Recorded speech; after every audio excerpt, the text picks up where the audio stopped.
Welcome back. So Sunday, we have games all day.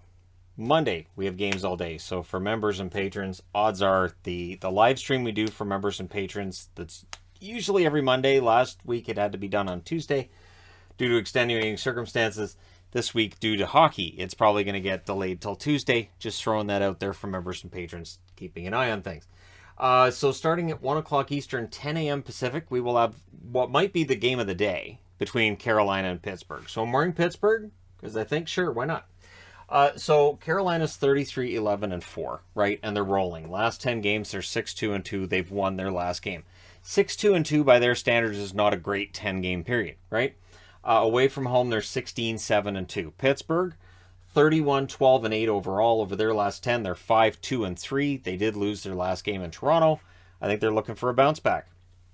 At home, they're 14-6-5. So the overall numbers are close between these two. Sure, I'll take Pittsburgh. This is the first of three meetings. They meet again on March 4th and March 13th.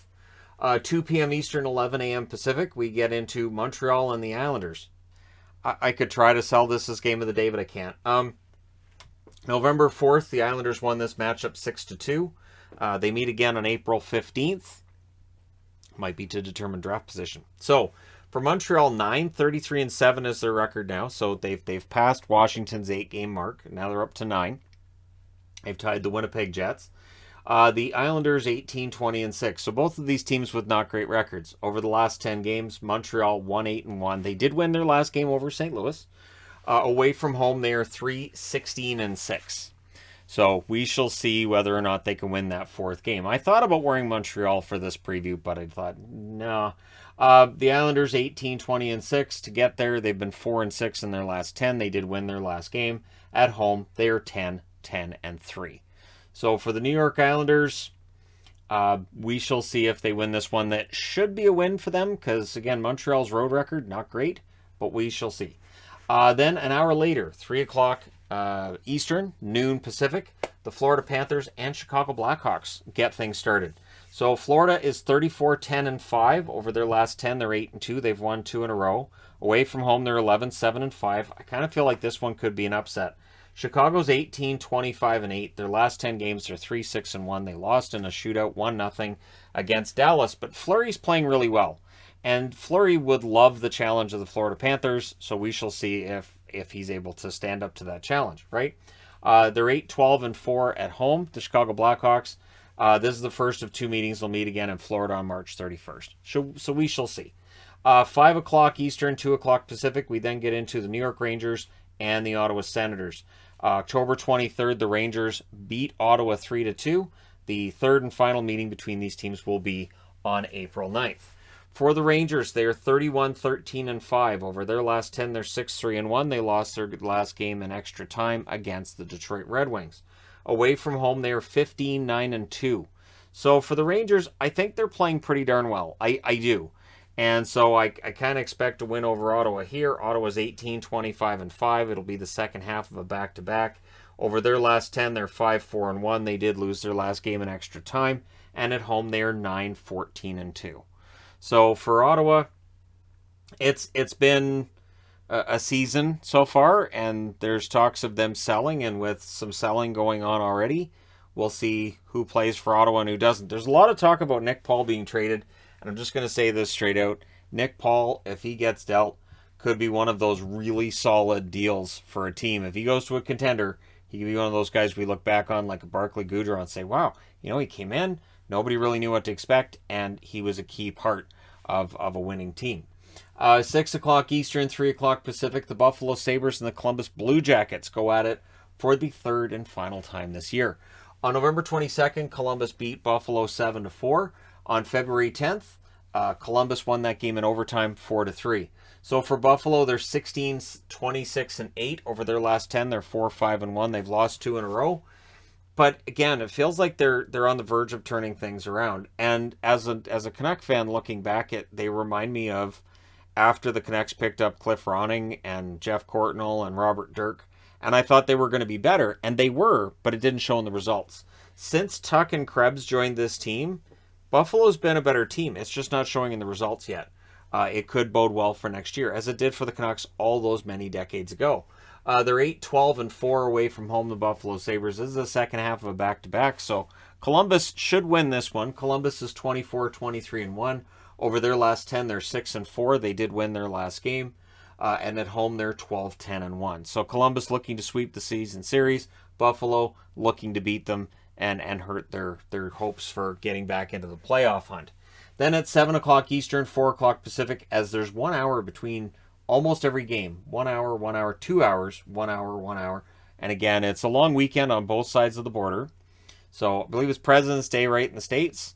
And in Canada, they have Family Day. So that's why Monday, doesn't matter which side of the border you're on. So Dallas is in against Arizona at 7 o'clock Eastern, 4 o'clock Pacific. This is the third of 4 meetings, and Dallas has won both games. They've been close. They won 3-2 on November 27th, and they won 4-1 on December 6th. The fourth and final meeting between these teams will be on April 27th, right near the end of the season. It could be one of those games that decides whether or not Dallas finishes above the playoff line. Dallas has watched as both LA and Anaheim have got themselves together, and so now Dallas has to answer. They're 27-19-2 over their last 10. They're 7-3. They have won 2 in a row. Ottinger's been a huge part of those wins. Away from home, they're now 10-12-1, so they've been evening up their road record as well. For Arizona, they're 12-33-4, 2-8 in their last 10. They lost 2 in a row, including the one tonight against LA. At home, they're 5-18-1, so their home record is miserable. But again, we'll see if things change for Arizona next year. They're going into the ASU Stadium, 5,000 seats. The whole thing is bizarre. We'll see how it turns out. For all we know, that 5,000 seat stadium, maybe they win all kinds of games next year and create a whole bunch of interest. 8 o'clock Eastern, 5 o'clock Pacific start time between the Minnesota Wild and the Edmonton Oilers. Minnesota won this meeting December 7th, 4-1. I know if you're an Oilers fan, you're going to say it doesn't count. It's with Dave Tippett as coach. I understand. As a Canuck fan, again, I understand that from when Bruce Boudreau took over. You look at pre-Bruce and after Bruce games, and there's a difference. Except for tonight's game for Vancouver. That felt very Travis Green. So the final game between these teams will be on April 12th. So this is the second of 3 meetings. Minnesota 30-13-3. Over their last 10, they're 7-3, but they have lost 2 in a row. They're looking to turn their fortunes around. They're 11-8-4 away from home. So they've won 11 out of 23 games away from home.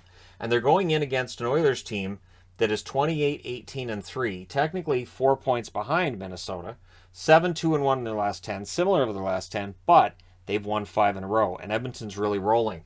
So at home, Edmonton's 14-10 on the season. They're trying to go to 15-10, and it'll be interesting to see if on the second half of a back-to-back if they can keep things going. Then also at 8 o'clock Eastern, 5 o'clock Pacific, so at the very least, the review will be up relatively early tomorrow. The Vegas Golden Knights 28-18-4 on the season. Over their last 10, they're 5-3-2. They lost their last game in overtime against LA, one that I'm sure they're mad got away from them. Away from home, they're 14-7-1. That's right, Vegas is better on the road this year than at home because nothing makes sense. San Jose 22-21-5. This matchup isn't going to feel the same without Evander Kane. It's not going to feel the same without Ryan Reeves. I get the feeling this might be a much more mundane, sedate game than we usually see between San Jose and Vegas. Over their last 10, San Jose's 2-4-4. They lost their last game in overtime against Vancouver. And so San Jose's been trying to stay relevant in the playoff hunt. They need a win against Vegas. They need to start to get things going. At home, they're 11-10-3. This is the first of 3 meetings. They meet again on March 1st and April 24th. Again, it feels like some of the passion might be out of this because of the changes that have been made on the teams, and especially with who's changed on the teams. Again, no Kane and Reeves going at one another. Kane's not going to get suspended. It'd be hilarious if Kane got suspended for something that happened during this game, though. That would be kind of funny. Evander Kane of the Oilers has been suspended for a high stick delivered by Jeffrey VL against Jonathan Marchessault during the Vegas San Jose game. Sure, that sounds legit. That works. And then Marchand gets another 5 games tacked on too. So there you go. Let me know your picks for winners for these games on Sunday. Don't forget to hit like and subscribe if you're browsing your way through. You just happened upon this video. Thank you guys so much for watching, for all your support. I will talk to you again soon.